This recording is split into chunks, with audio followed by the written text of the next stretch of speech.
இந்த மிளகாய் மண்டி எப்படி பண்ணுறதுன்னு பாருங்கள். அதுக்கு நான் வந்து அரிசியை ஊற போட்டிருக்கேன்.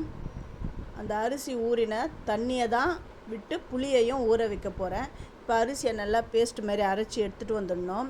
இப்போ குழம்புலாம் இல்லாத டைமில் சட்னி இதை செஞ்சிடலாம். இதுக்கு சின்ன வெங்காயம் கொஞ்சம் தான் எடுத்துருக்கேன், கருவேப்பிலை, பூண்டு, பச்சை மிளகாய் நான் எடுத்திருக்கேன். பச்சை மிளகாவை வந்து அப்படி கீனி வச்சுக்கோங்க. நீங்கள் முழுசாலாம் போட்டிங்கன்னா அப்புறம் வெடிச்சிடும். கடாயில் நல்லெண்ணெய் விட்டுருக்கேன், கடுகு, வெந்தயம் போட்டிருக்கேன். கடுகு வந்து பொரியணும், வெந்தயம் லைட்டாக செவக்கணும். இப்போ அந்த சின்ன வெங்காயம், அப்புறம் பூண்டு, கருவேப்பிலெல்லாம் நான் போட்டேன், கொத்தமல்லி கருவேப்பிலை எல்லாம் போட்டு வச்சுருக்கேன். அந்த வெங்காயம் கண்ணாடி பதம் வரணும். இந்த டைமில் கீனி வச்சுருக்கிற பச்சை மிளகாவை நான் சேர்த்துருக்கேன்.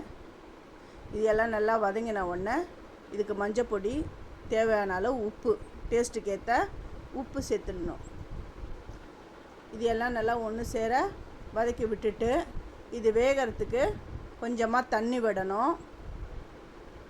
இது கொஞ்சம் முழுகிற அளவுக்கு தண்ணி விட்டால் போதும். இந்த தண்ணியோடு சேர்ந்து இது நல்லா வேகணும். நான் ஆல்ரெடி புளியை கரைச்சி வச்சுருக்கேன், வடிகட்டி அந்த புளி நீர் வச்சுருக்கேன். இது எல்லாம் சேர்ந்து வந்த உடனே கொதி வந்தோடனே அந்த புளி தண்ணியை நான் இதில் சேர்த்துடுறேன்.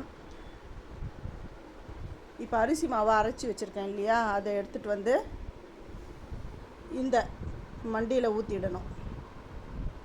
எல்லாமே சேர்ந்து வரும். இது சாதத்துக்கு அவ்வளோ சூப்பராக இருக்கும். குழம்புலாம் இல்லாத டைமில் நீங்கள் இதை செஞ்சு பாருங்களேன். ஒரு தடவை செஞ்சிங்கன்னா அடிக்கடி செய்வீங்க. இது வந்து செட்டிநாட்டு சைட்லலாம் இது ரொம்ப, இந்த காரைக்குடி, செட்டிநாடு அந்த சைட்லலாம் இது ரொம்ப ரொம்ப ஃபேமஸானது, இந்த பச்சை மிளகாய் மண்டி. நீங்கள் ஒரு தரம் செஞ்சு பாருங்கள். செஞ்சு பார்த்துட்டு சாப்பிட்டுட்டு அப்புறம் எனக்கு எப்படி இருந்ததுன்னு கமெண்ட் பண்ணுங்கள். தேங்க்யூ.